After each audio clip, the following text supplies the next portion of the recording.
네, 시편 113편 1절 할렐루야로 시작합니다. 할렐루야, 할랄, 찬양하라, 찬양하다. 할랄이라는 동사인데 이제 명령형으로 할렐루야, 여호와를 찬양하라, 할렐루야. 그래서 끄트머리에 있는 야가 이게 여호와라는 말의 이제 줄임형입니다. 그래서 할렐루야, 찬양하라 여호와를. 그래서 할렐루야. 그럼 이제 제가 설교하러 나와가지고 뭐 이제 예배 인도하러 나와가지고 할렐루야 이러면 여호와를 찬양합시다. 그럼 여러분들은 뭐라고 합니까? 아멘 그렇게 하는 겁니다. 할렐루야 이게 인사가 아니고 여호와를 찬양합시다. 할렐루야 그러면 아멘 서로 이제 화답하는 거죠, 그죠? 굉장히 아름다운 표현입니다. 뭐 다른 것보다도. 자, 한번 해볼까요? 할렐루야. 네, 그렇게 할렐루야 이러면 아멘 그렇게 생각합니다. 믿습니다. 네, 동의합니다. 이런 뜻입니다. 할렐루야 여호와의 종들아 찬양하라 여호와의 이름을 찬양하라. 그래서 이제 할렐루야 이게 찬양하라 이 말인데 여기 처음에는 3번 나왔어요. 1절에 3번 나왔습니다. 할렐루야 찬양하라 찬양하라. 첫 번째 거는 이제 히브리 발음 그대로 찬양 할렐루야를 썼고 두 번째 세 번째는 찬양하라로 이렇게 번역된 거니까 한 절에 할렐루야 이게 이제 3번이 사용된 겁니다. 할랄이라는 동사가 명령 형태로 3번 사용됐습니다. 할랄 찬양하다 깊은 감사와 깊은 만족과 이런 거를 이제 고백하고 표현하라 이런 뜻이죠. 그래서 이제 여호와의 종들, 하나님의 백성들 전부 다 찬양하라고 이 시인이 선포합니다. 할렐루야, 여호와를 찬양하라. 그래서 이제 이런 걸 보다 보면 여러분 맨날 뭐 할렐루야 이런 거 나오고 찬양하라 나오고 뭐 송축하라 이런 거 나오고 이런 거 보다 보면은 그런 생각이 들 때가 있죠. 이게 할렐루야, 찬양하라, 송축하라, 하나님을 송축하는 게 그렇게 중요한가? 이게 이 성경 전반에 걸쳐서 그렇게 중요한 내용인가? 이렇게 자주 나오게 시편에 계속 자주 나오잖아요, 그죠? 맨날 찬양하라, 송축하라. 이게 그렇게 중요한 일인가 하는 거예요.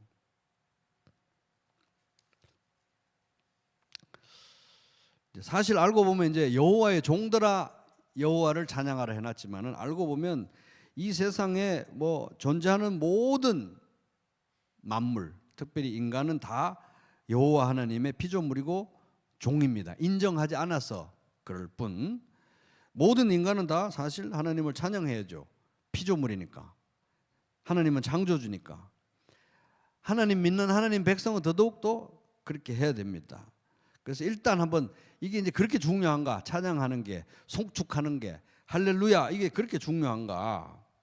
일단 생각해 보면 이것은 피조물로서 당연한 의무입니다. 왜냐하면 피조물이니까 나를 만드신. 그래서 창세로부터 그의 보이지 아니하는 것들 곧 그의 영원하신 능력과 신성이 그가 만드신 만물에 분명히 보여 알려졌나니 그러므로 그들이 핑계하지 못할지니라. 하나님을 알되 하나님을 영화롭게도 아니하며 감사하지도 아니하고 오히려 그 생각이 허망하여지며 미련한 마음이 어두워졌나니. 로마서 1장 20절 21절. 이게 이제 당연히 피조물로서 하나님을 찬양하고 높이고 해야 되는 건데 그런 하나님을 알면서도 하나님을 찬양하지 않는 게 인류의 가장 비극적인 문제고 현실이고 상태라는 겁니다. 근데 이제 이런 문제에 대해서 로마서에서 이야기하면서 이게 인류의 가장 큰 문제다. 피조물인데 창조주를 예배하지도 찬양하지도 않고 있는 것이 문제다. 그런데 그러면 이 피조물인 인간이 창조주이신 하나님을 예배하지 않고 그러면 그렇게 합리적인 인간이 우리는 합리적이고 과학적이니까 신에게 예배하지 않는다고 하는 합리적인 인간들이 신을 창조주를 여호와를 예배하지 않고 한다고 하는 대신 한다고 하는 일이 무엇인가? 로마서 1장 22절 사람들은 스스로 지혜가 있다고 주장하지만 실상은 어리석은 사람이 되었습니다. 그들은 썩지 않는 하나님의 영광을 썩어 없어질 사람이나 새나 네발 짐승이나 기어다니는 동물의 형상으로 바꾸어 놓았습니다. 우리는 합리적이고 과학적이고 이성적이기 때문에 뭐 신 그런 거 안 믿고 어쩌고 하지만은 하나님께 영광을 돌리는 대신 피조물을 하나님인 것처럼 생각해서 우상 숭배하는 미련함으로 빠져든다는 것입니다. 그러므로 하나님께서는 사람들이 마음의 욕정대로 하도록 더러움에 그대로 내버려 두시니 서로의 몸을 욕되게 하였습니다. 사람들은 하나님의 진리를 거짓으로 바꾸고 창조주 대신에 피조물을 숭배하고 섬겼습니다. 하나님은 영원히 찬송받으실 분이십니다. 아멘. 그러니까 이 창조주 하나님 여호와 하나님을 예배하지 않는 사람들은 스스로 지혜 있다고 그렇게 교만하게 착각하면서 창조주를 예배하는 대신 피조물을 예배하고 섬기는 우상숭배에 빠지고 우상숭배에 필연적으로 동반되는 도덕적 타락 가운데로 빠져들었다 하는 거예요. 희한하죠. 우상숭배는 필연적으로 도덕적 타락이 동반됩니다.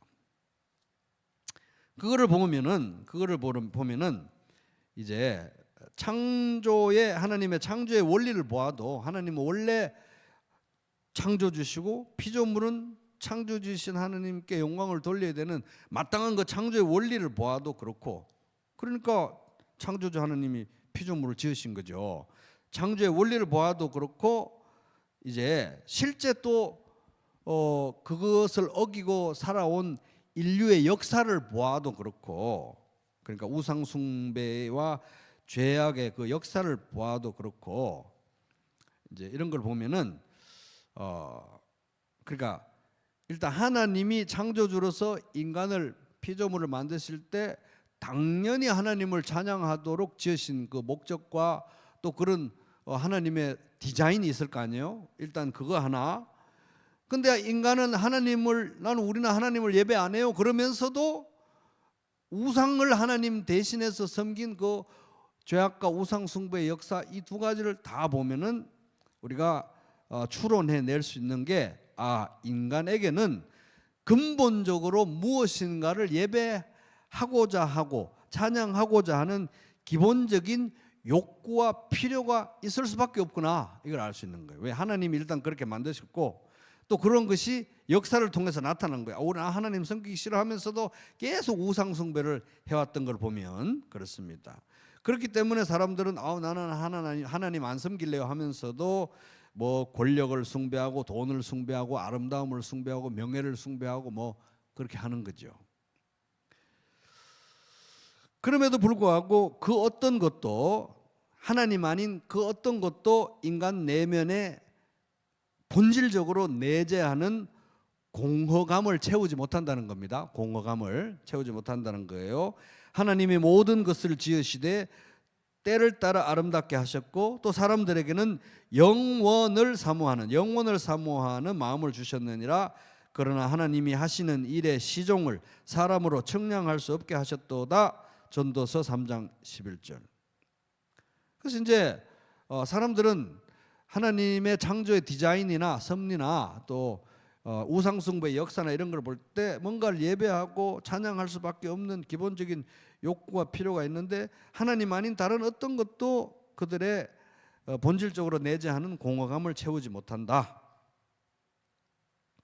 인간의 공허감은 방금 읽은 전도서 3장 11절에 보면 오직 영원한 것으로만 채울 수 있는데, 영원한 존재는 하나님밖에 없으니까 영원한 것으로만 채워지기 때문에 다른 어떤 것으로 채워지지 않는다. 그래서 그 유명한 우리 초대교회 어거스틴은 그 고백록 있죠. 이 사람의 그 신학 사상을 자기의 어떤 자서전적인 형태로 이렇게 표현해 놓은 정말 고전 중에 고전이고 명작 중에 명작인 이 고백록.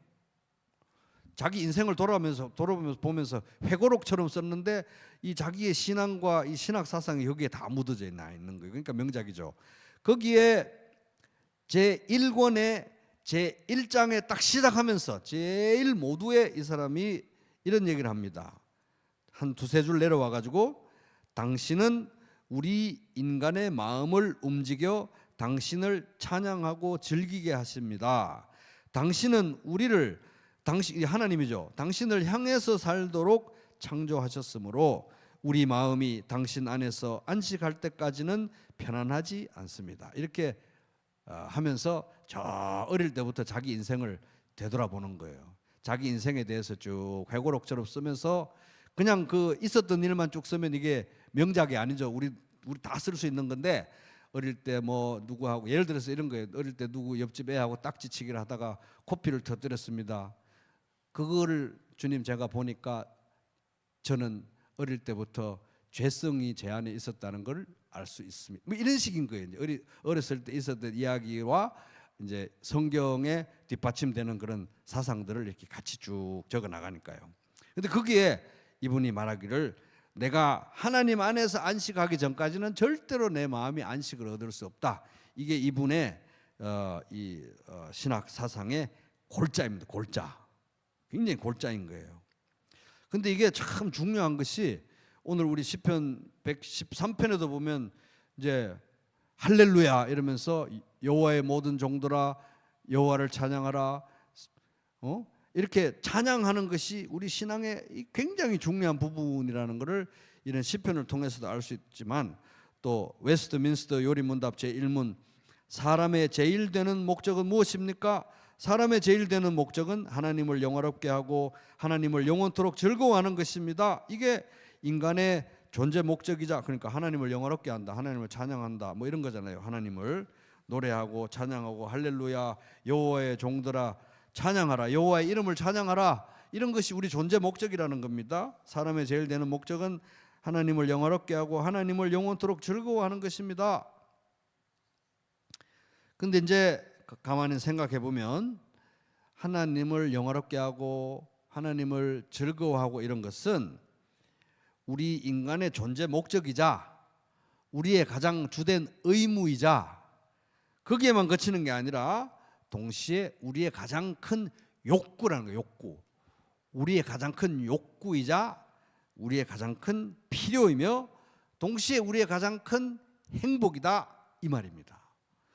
이 두 가지의 같이 여기서 만나는 거예요. 그러니까 너무 신기하지 않아요? 인간의 가장 궁극적인 존재 목적인데, 피조물로서 인간의 가장 큰 의무인데, 이것이 우리의 가장 하나님께서 디자인해 놓은 가장 큰 필요이고, 또 그렇게 할 때 우리는 가장 큰 행복을 느끼게 된다. 이걸 이제 깨닫고 어거스틴이 우리 마음이 당신 안에서 안식할 때까지는 편안하지 않습니다. 우리가 하나님을 노래하기 전까지는 진정한 행복은 없습니다. 이게 그의 깨달음이고 그의 신학 사상이고 실제로 성경에서 말하고 있는 바인 것입니다. 하나님 관점에서 보면 하나님께서 인간을 하나님의 영광을 위해서 창조하셨기 때문에, 그러나 인간의 관점에서 보면은 그것이 가장 근본적인 욕구와 필요, 뭔가를 예배하고자 하는 그런 욕구가 우리 안에 있기 때문에 그것은 우리의 욕구이며 필요이고 의무이고 존재 목적이고 다 거기서 만난다는 것입니다. 그래서 인간은 무엇인가를 예배하기 원하고 누군가의 인정과 사랑을 받기를 원하는 저 깊은 그런 욕구가 있는데, 하나님 안에서 그 욕구가 채워지기 전까지는 절대로 안식을 누리지 못한다. 타협점을 못 본다는 것입니다.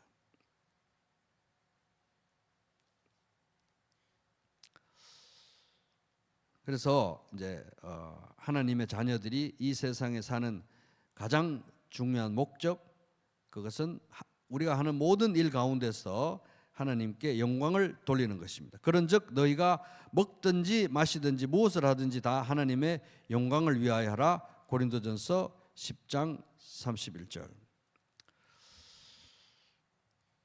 근데 그런 걸 보면은 하나님께서 우리를, 인간을 자체를 창조하신 목적도 그러하시지만은 하나님께서 창세 전에 그리스도 안에서 우리를 택하시고 자녀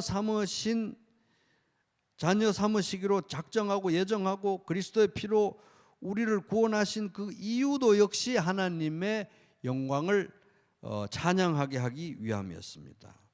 에베소서 1장 6절, 이는 그가 사랑하시는 자 안에서 우리에게 거저 주시는 바 그의 은혜의 영광을 찬송하게 하려는 것이라. 여러분 어떻게 에베소서 1장 3절부터 14절 좀 외우고 계신가요? 오늘 그거 설교 요약 제가 내드렸죠. 그거 이제 설교 요약 읽어보시면 쭉 읽으면 3절부터 14절이 쭉 연결되도록 엄청 심혈을 기울여가지고 제가 요약해 놓은 거니까 꼭 가져가셔서 반복해서 읽어보시면서 외워보시기 바랍니다.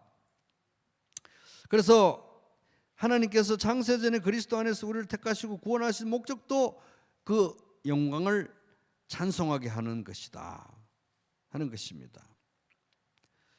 그래서 우리가 하나님의 방식은 우리가 하나님을 찬양하는 존재로 삼기 위한 것인데, 하나님의 방식은 우리가 말로 우리의 행동으로 하나님을 찬양하는 그런 열심히 해, 말로 행동으로 열심히 찬양해, 이런 존재로 삼으신 그 정도가 아니라 아예 우리 존재 자체를 하나님 앞에서 영광과 찬송이 되게 하셨습니다. 에베소서 1장 12절, 이는 우리가 그리스도 안에서 전부터 바라던 그의 영광의 찬송이 되게 하려 하심이라. 그래서 이게 이제 성도가 그리스도 안에서 엄청난 이제 변화를 겪게 된 것이죠. 그래서 그리스도의 피로 하나님의 소유가 된 사람들로서, 또 하나님께서 그토록 사랑하시는 예수님 안에서, 그리고 그리스도와 연합된 자로서 존재 자체가 하나님께 영광이고, 존재 자체가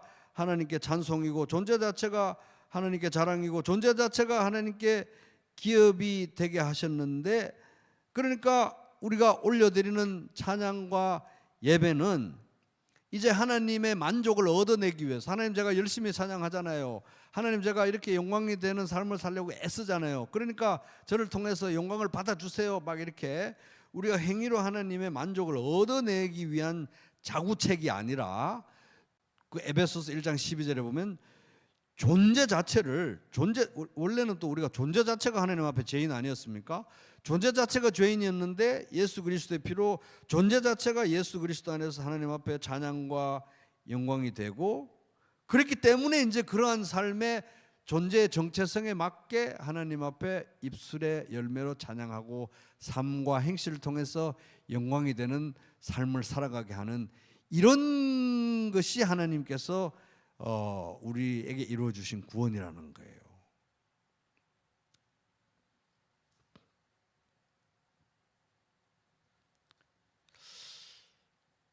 그러니까 바울은 이제 감옥에서도 막 찬송하게 되는 것입니다. 이거 내가 막 찬송을 해서 하나님을 어르고 달래고 막 예배를 막 열심히 해가지고 막 이 신이신 하나님을 어르고 달래가지고 막 원하는 걸 빼내고 이런 게 아니고, 이게 예수 그리스도 안에서, 이는 우리가 그리스도 안에서 전부터 바라던 그의 영광의 찬송이 되게 하리. 이게 이제 번역이 약간 좀 그래요. 그래서 제가 그 주보에 좀 수정해 준 거는, 이는 그리스도 안에서 전부터 소망하는 우리가, 지금 이미 우리는 이 땅에서 예수 믿고 장차 다가오는 하나님 나라를 소망하는 존재가 됐잖아요. 지금 현재 우리가 소망하고 있는데 그 나라를, 그런 우리가 이미 이 존재 자체가 영광의 찬송이 됐다, 이 얘기를 하는 거예요. 그러니까 감옥에서도 생각해 볼 때, 와, 나라는 존재는 존재 자체가 예수 그리스도 안에서 하나님께 영광과 찬송이구나, 이렇게 해서 바울은 찬송하리로다, 이렇게 에베소서 편지를 시작하고 있고, 그 자신도 찬양하고 있고, 에베소 성도들에게도 에베소에서 그 화려한 에베소를 떠받치기 위해서 매일매일 엄청난 수고와 노동을 하고 있는, 에베소의 밑바닥에서 수고하고 있는 에베소 성도들에게도 오늘 지금 현재 이 찬양에 동참하십시오. 찬양하리로다, 찬송하리로다, 율로게토스, 이렇게 노래하는 것입니다. 그러니까 오늘 시편 113편 저자도 113편 1절 같이 읽어볼까요? 시작.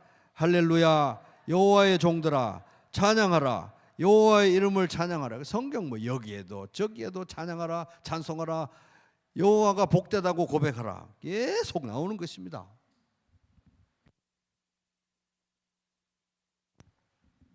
할렐루야 여호와의 종들아, 할렐루야 로마 감옥에 있는 바울이여 여호와를 찬양하라, 할렐루야 에베소에 사는 성도들이여 여호와를 찬양하라, 할렐루야 부평에 사는 성도님들 여호와를 찬양하라 막 계속 얘기하는 거예요.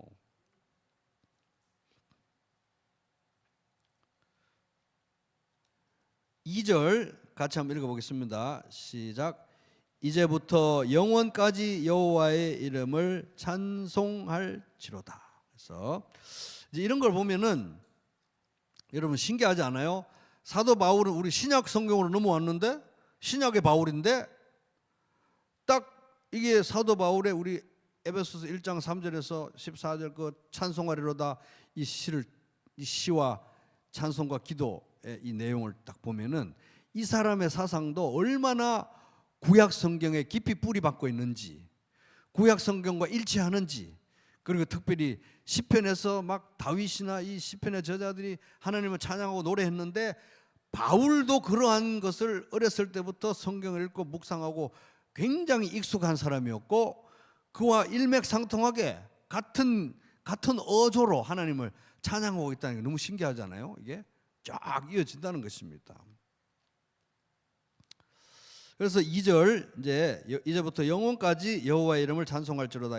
여기서 이제 아까 1절에는 할렐루야 할랄이라는 동사 찬양하다 이거였는데 2절에는 이제부터 영원까지 여호와의 이름을 찬송할지로다네. 찬송. 여기 찬송하다라고 번역된 히브리 단어는 바라크 축복하다라는 의미입니다. 축복하다 바라크. 근데 여기 이제 그냥 해석하면 여호와의 이름이 수동태로 써졌으니까 이제부터 영원까지 축복을 받을지어다 뭐 이런 식이 되는 거예요.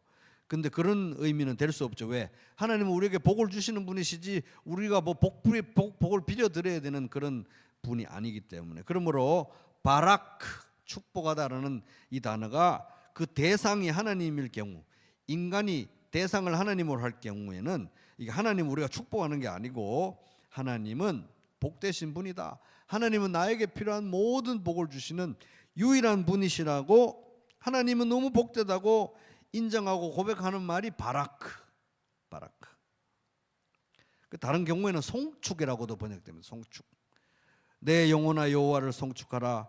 내 속에 있는 것들아 다 그의 거룩한 이름을 송축하라 할 때 시편 103편 1절 그 단어가 바로 이제 바라크.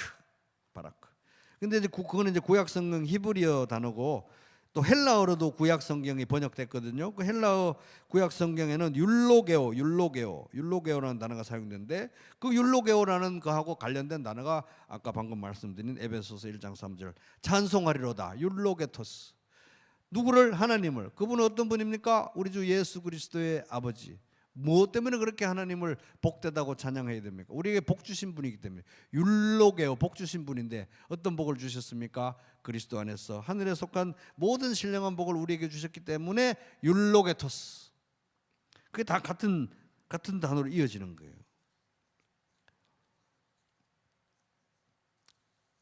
그러니까 바울도 이런 사상을 이어받고 있는 것입니다. 그래서 하나님이 복되다고 인정하고 고백하고 선포하라. 나도 이 로마 감옥에서 그러하니 에베소 성도들이요 부평교회 성도들이요 이 찬양에 동참하십시오. 이렇게 명령하고 있는 것입니다. 왜? 이것이 우리의 존재 목적이고 하나님을 찬양하는 것이 이것이 성도의 본분이며 동시에 거기에만 그치는 게 아니라 하나님은 우리를 아주 쥐어 짜내시는구나. 우리가 본분을 행하고 뭐 의무이고 존재 목적 우리를 아주 짜는구나 이게 아니고 사실은 그 동전의 뒷면은 뭡니까? 그게 우리의 가장 큰 필요이고 가장 큰 행복이기 때문에 찬양해라. 그를 송축해라. 이렇게 하는 것입니다. 그렇게 안 하면 어떻게 됩니까? 그렇게 안 하면 여호와를 송축하고 여호와가 복되다고 예배하지 않고 하나님을 높이지 않으면 우리 영혼은 아무것도 아니에요.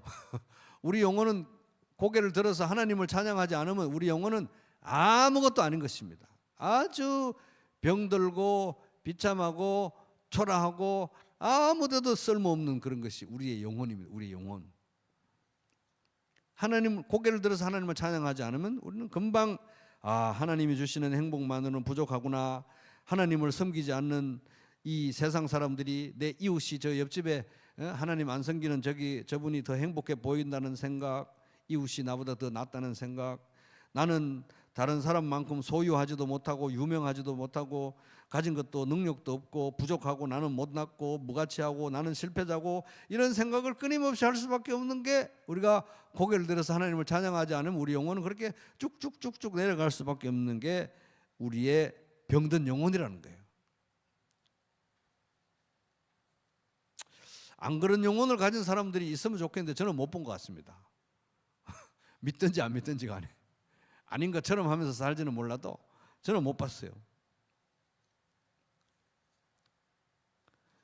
그렇게 하거나 영혼은 하나님을 찬양하지 않을 때는 그렇게 쭉 쳐져 내려가는 거나, 또 아닐 때는 또 어떨 때는 제정신이 아니어가지고 뭐가 좀 잘 될 때는 완전 제정신이 아니어가지고 하나님이 내가 좀 잘 될 때는 내가 잘났어 이러는구나, 내가 남보다 더 많은 걸 소유하니까 나는 얼마나 멋진 사람인가, 내가 남보다 더 권력도 많고 능력도 많고 영향력도 있고 남보다 유명하고 사람들이 나 많이 알아주니까 나는 얼마나 추앙받아야 될 존재인가.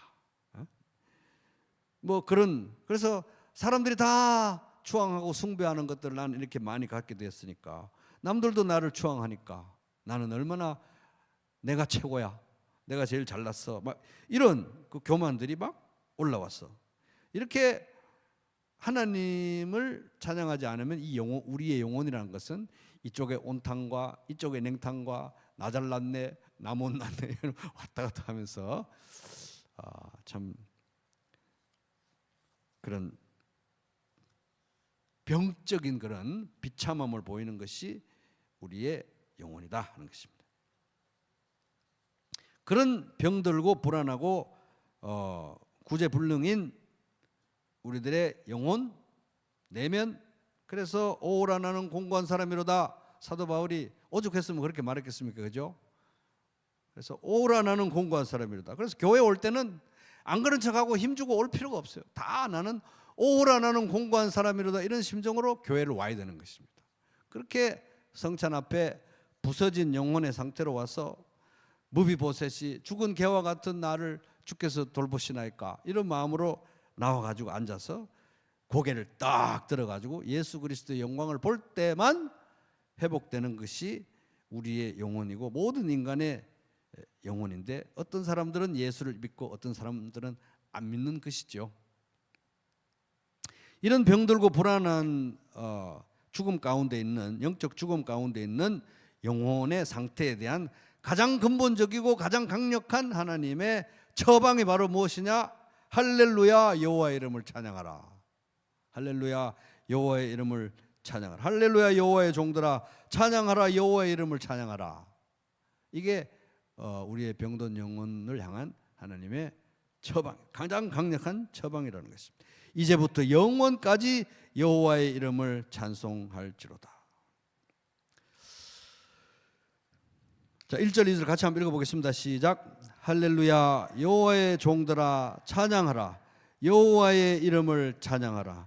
이제부터 영원까지 여호와의 이름을 찬송할지로다. 그래서 이걸 보면 찬양은 언제 하는 겁니까? 모든 일이 다 정리되고 일이 다 정리되고 이번 건이 다 해결되고 좀 생활이 안정되고 이럴 때 찬양하는 게 아니고, 언제 찬양하는 겁니까? 이제부터 지금 당장 여기서 찬양하는 것입니다. 그러니까 찬양이 제일 급한 거죠. 다른 게 급한 게 아니라 찬양하는 것이 제일 급한 일이다. 제일 급한 불은 찬양하는 것이다 하는 것입니다. 영혼의 고개를 들어가지고 여호와의 이름을 찬양하는 것이 오늘 제일 급한 일이다 하는 거예요. 급한 일이다.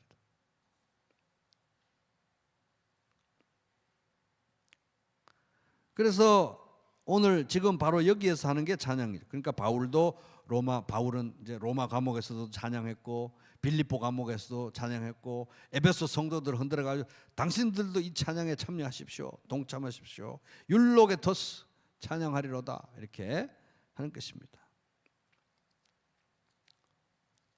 그래서 이제 사실 이게 제가 우리 교회 와서 시편 강해를 시편 1편부터 시작해가지고 벌써 시편 113편인데 1편에 우리 시작할 때 수요 예배 이름을 뭘로 이제 수요 예배 애칭을 지었는데 그게 이제 시와 찬양의 밤이라고 이름을 지었어요. 우리 맨날 와서 또 윤태미 형제님 해가지고 찬양하죠.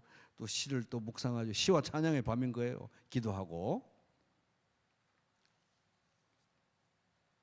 그래서 이제 찬양은 지금 하는 것이다. 지금 하는 것이다.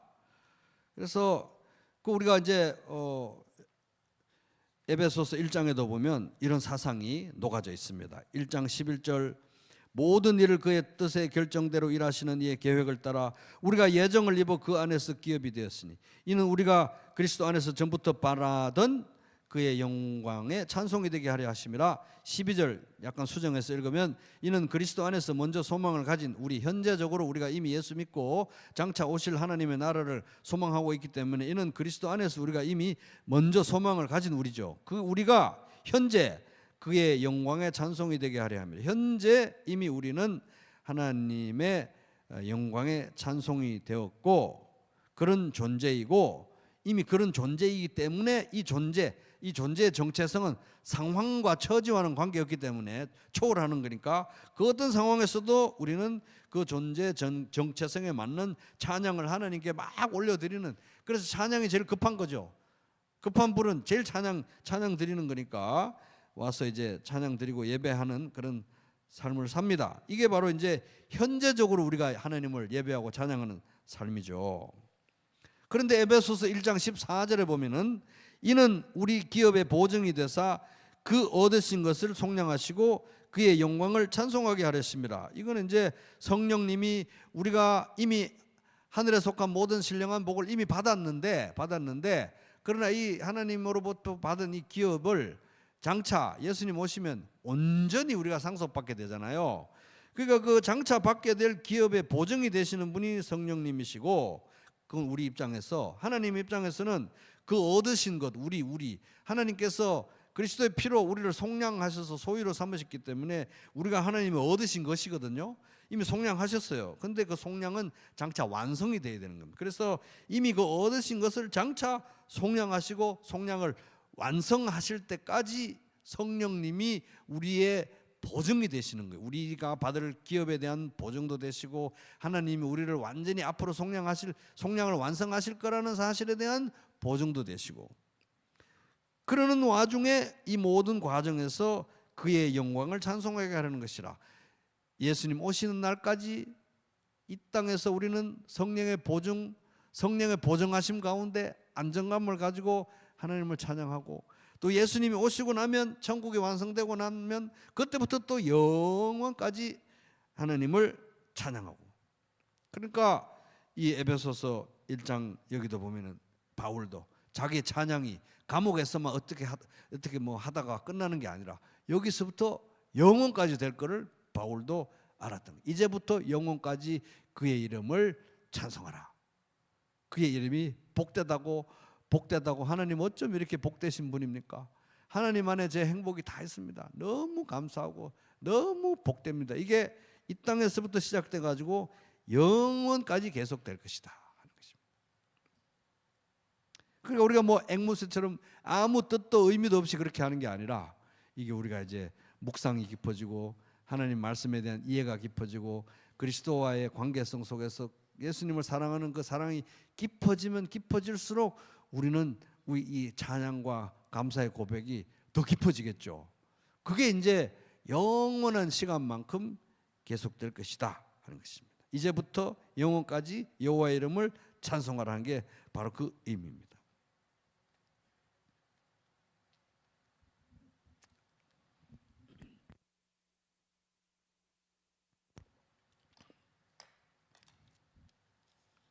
그것은 천국에서 하게 될 가장 중요한 일은 찬양하는 일이다. 3절 같이 읽어보겠습니다. 시작. 해 돋는 데에서부터 해 지는 데까지 여호와의 이름이 찬양을 받으시리로다. 이게 이제 결국은 쉽게 말하면 온 세계에, 온 우주의 모든 피조물 가운데서 여호와 하나님의 이름은 찬양을 받으시기에 합당하고 또 그렇게 될 것이며, 그러하니 지금부터 그렇게 여호와의 이름을 찬양하라 이 말입니다. 해 돋는 데부터 해 지는 데까지 온 세상과 온 우주에서 여호와의 이름은 찬양 받으시기에 합당하고 또 장차 그렇게 될 것이며 그러하니 지금부터 여호와의 이름을 찬양하라, 이런 말인 것입니다.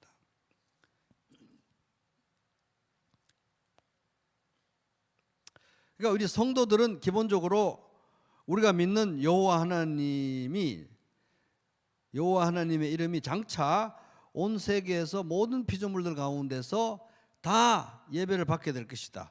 원하든 원하지 않든, 원하는 사람은 자발적으로 무릎을 꿇게 될 것이고 끝까지 거부하는 자들은 억지로 꿇게 될 것입니다. 억지로 꿇는다는 건 이제 영원한 형벌 가운데로 들어간다는 얘기죠, 그죠? 무조건 여호와 하나님의 이름이 높임을 받고 찬양을 받으실 것이라는 것을 이제 우리가 믿는 사람들이 이제 우리 성도들인데, 이게 바로 우리의 소망인 것입니다. 소망. 그렇게 될 것이다. 소망인데 소원이기도 합니다. 소망인데 소원이기도 합니다.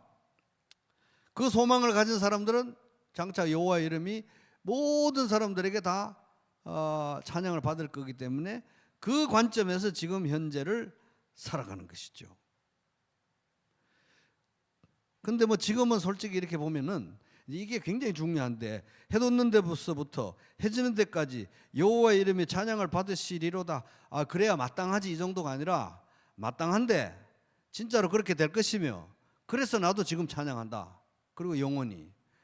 이거 이제 우리가 믿는 것이 굉장히 중요합니다. 하나님의 이름은 지금 이제 우리가 정직하게 이렇게 보잖아요. 그러면 하나님의 이름, 여호와의 이름, 예수 그리스도 이름이 뭐 어디 뭐 그렇게 다 그렇게 여기저기서 다 찬양을 받는 건 아니잖아요. 사실 예수 그리스도 이름은 멸시받는 것이 더 많습니다. 혐오하는 것이 더 많습니다. 예수 믿는 사람들 혐오하는 것이 더 많아요. 하나님의 이름이 우습게 여김받는 것이 훨씬 더 많습니다.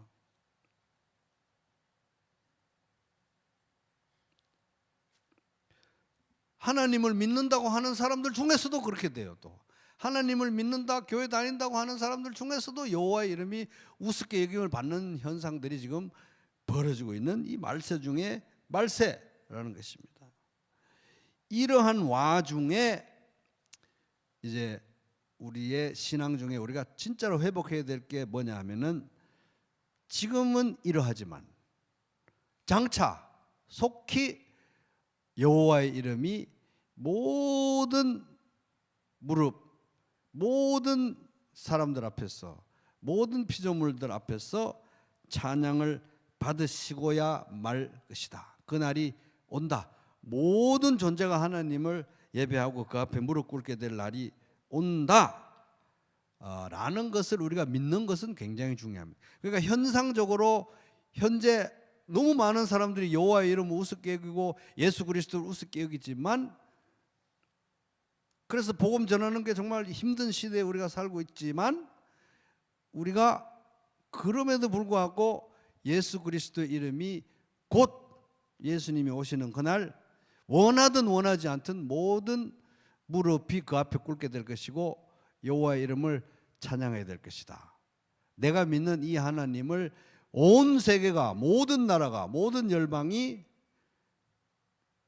온 우주가, 모든 피조물이 이 하나님을 반드시 찬양하게 될 것이다. 그날이 곧 온다. 여러분 어떠세요? 믿으십니까? 이거를 지금 믿는 게 굉장히 중요해요. 진짜 그런 날이 온다. 내가 믿는 하나님을 앞에 모든 무릎이 꿇게 될 그 날이 온다. 그 날이 와야 마땅하고 올 것이며, 그렇기 때문에 그에 준하는 삶을 우리가 살아야 된다는 것이죠. 우리의 담대함은 지금 현재는 이러하지만 이 하나님 앞에 모든 무릎이 꿇게 될 것이다 라는 것을 믿는 소망에서 우리가 담대함을 얻을 수 있는 것입니다. 그리고 이제 그게 가장 우리의 큰 소원이죠. 또 소원이니까 이걸 위해서 기도하라고 또 예수님께서 가르쳐 주셨습니다. 하늘에 계신 우리 아버지, 이름이 거룩히 여김을 받으시오며 나라가 임하신, 곧 나라가 임한다는 거예요. 나라가 곧 나라. 우리가 진짜 매일 기도하는 대로, 매일 소원을 가지고 기도하는 대로 나라가 임하시오며 나라가 곧 임하게 될 거라는 것입니다. 뜻이 하늘에서 이룬 것 같이 땅에서도 이루어져 달라고 맨날 기도하는데 종말론적으로 뜻이 다 이루어질 것이다.